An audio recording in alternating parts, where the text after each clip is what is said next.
So hey guys, welcome back in एग्रीबिट। दोस्त, ICR exam finally complete हो चुकी है और एग्जाम के बाद एक नॉर्मल सा क्वेश्चन आप सभी के मन में आता है रिजल्ट को लेकर।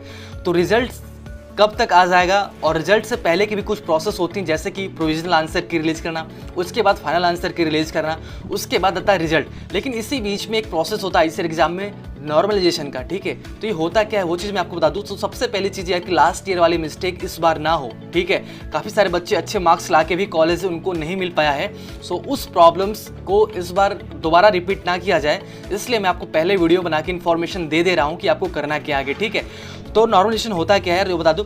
जब कोई भी एग्जाम डिफरेंट फेज में डिफरेंट डे को, यानी कि किसी भी एग्जाम्स को अगर एक से ज़्यादा दिनों में लिया जाता है और सभी का जो अलग अलग दिन है, अलग अलग फेज है, उन सभी का क्वेश्चन लेवल, एग्जाम का क्वेश्चन पैटर्न सब कुछ अलग अलग होता है। ठीक है, जो इजी है, एवरेज, हार्ड जो भी होता है, तो उस बेस पे उसकी कट ऑफ भी अलग अलग बनती है। ठीक है, तो इस प्रोसेस को बोलते हैं नॉर्मलाइजेशन। जैसा कि आप सभी को पता होगा, एसएससी हो गया, रेलवे हो गया, या फिर एनटीए के अंडर में जेईई का एग्जाम हो गया, ये सारे एग्जाम्स एक से ज़्यादा दिनों में होते हैं। तो इस एग्जाम्स में की जो रिजल्ट आती है वो परसेंटाइल के बेस पे आती है। तो परसेंटाइल के बेस पे रिजल्ट आना यानी कि नॉर्मलाइजेशन प्रोसेस का कंप्लीट होना होता है। लेकिन देखा जाए आईसीआर एग्जाम्स में, तो आईसीआर एग्जाम्स में 3 अलग अलग दिनों में एग्जाम होता है।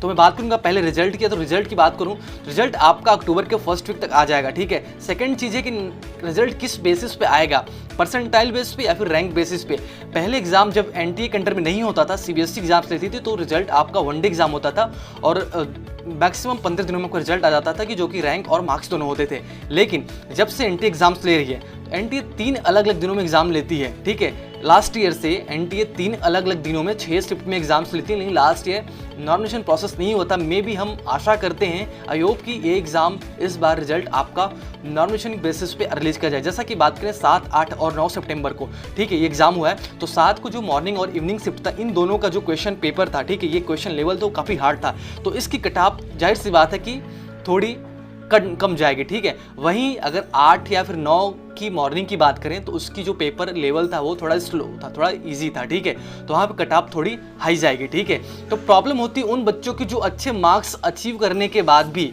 ठीक है, पेपर अच्छा करने के बाद भी कम रैंक लाते हैं, उनका सिलेक्शन नहीं हो पाता है। इसलिए यहाँ पे नॉर्मलाइजेशन प्रोसेस बहुत ही ज़रूरी हो गया है। ठीक है, मैं बता दूं आपको ऑल शिफ्ट डिफिकल्टी लेवल के बारे में। तो 7 और जो 8 और 9 को एग्जाम हुए हैं, इनमें 7 का जो पेपर था मॉर्निंग और इवनिंग का, ये दोनों बहुत ही हार्ड था। 8 की बात करें तो 8 में मॉर्निंग में एवरेज था और इवनिंग में लगभग हार्ड ही था। ठीक है, 9 के दोनों पेपर देखा जाए तो बहुत ही इजी थे। ठीक है, तो यहाँ पे कट ऑफ की बात करें तो कट ऑफ आपका 7th वाले कट ऑफ जो जाना है वो काफ़ी लो जाएगा। ठीक है, 8 का एवरेज रहेगा। ठीक है, लेकिन बात करें तो 9 का कट ऑफ काफ़ी हाई जाने वाला है। हाई इसलिए जाकर पेपर इजी है। ठीक है, नंबर ऑफ कैंडिडेट्स भी कम है। ठीक है, मोर देन 45% बच्चे एक साथ 7 सितंबर को एग्जाम दिए। ठीक है, लाइक जैसे कि पता चला है कि 1,41,000 बच्चों ने एग्जाम दिया, लेकिन अभी तक ये ऑफिशियल डाटा नहीं है। ऑफिशियल डाटा आपका रिजल्ट के बाद ही पता चलता है कि कितने बच्चों ने एग्जाम दिया है और कितने बच्चों ने फॉर्म अप्लाई किया था। ठीक है, उसके बाद ही उसी बेस पे नॉर्मलाइजेशन की प्रोसेस होती है। सो मैं आप सभी से रिक्वेस्ट करता हूँ, आप लोग आईसीआर को मेल कीजिए कि we want normalization process in ICAR result. ठीक है, तो अगर आप ये आई कार आपकी डिमांड एनटीए मांग लेती है तो आप में से ज़्यादातर बच्चों का कम मार्क्स के आने के बावजूद भी सिलेक्शन हो जाएगा। ठीक है, वही बात करें रिजल्ट को लेकर, तो रिजल्ट आपका जल्द डिक्लेयर किया जाएगा। नॉर्मलाइजेशन अगर होता है तो आपका रिजल्ट परसेंटाइल बेस पर। तो दोस्त, जैसा कि आप लोग देख सकते हो, आईसीआर ने ऑफिशियल इन्फॉर्मेशन ब्रोचर में भी नॉर्मलाइजेशन और परसेंटाइल बेस का यहाँ पे प्रोसीडर रिलीज किया है, लेकिन यहाँ पे लास्ट ईयर इन्होंने इस चीज़ को फॉलो नहीं किया था। ठीक है, यानी अपनी ही कई बात को उन्होंने नहीं माना है। यहाँ पे उन्होंने साफ साफ मेंशन किया है, for multi shift paper raw marks obtained by the candidate in different shift session will be converted to NTA score percentile. जब मल्टी शिफ्ट पेपर होता है तो वहाँ पे आपका एनटीए स्कोर परसेंटाइल के बेस पे रिलीज किया जाता है। ये चीज़ लास्ट ईयर भी हुआ था, लेकिन उन्होंने इस चीज़ को फॉलो नहीं किया था। सो हम आपसे रिक्वेस्ट करते हैं, आईसीआर को मेल कीजिए। ठीक है, we want normalization process in ICAR result 21। ठीक है, आप इतना भी यूज करते हो तो उनको ये चीज़ का एहसास हो जाएगा। और ये स्क्रीनशॉट आप लेके, ये स्क्रीनशॉट आपको डिस्क्रिप्शन में लिंक मिलेगा, वहाँ पे मिल जाएगा। फिर इन्फॉर्मेशन ब्रोचर की पेज नंबर 30 पे आपको देखने को मिल जाएगा। ठीक है, उसके बाद यहाँ पे एक चीज़ और मेंशन की है एनटीए ने कि the detail procedure on NTA score being adopted is available on next 5 under normalization procedure based on percentile score. ठीक है, जो आपकी काउंसलिंग होती है, 3 काउंसलिंग होती है, मैक्सिमम 4 होती है, लास्ट वाली स्पॉट राउंड बोलते हैं उसको। तो तीनों काउंसलिंग आपकी परसेंटाइल बेस पे होनी चाहिए इस बार से। ऐसा आप IUCAR को मेल करके अभी से इन्फॉर्मेशन दे दो।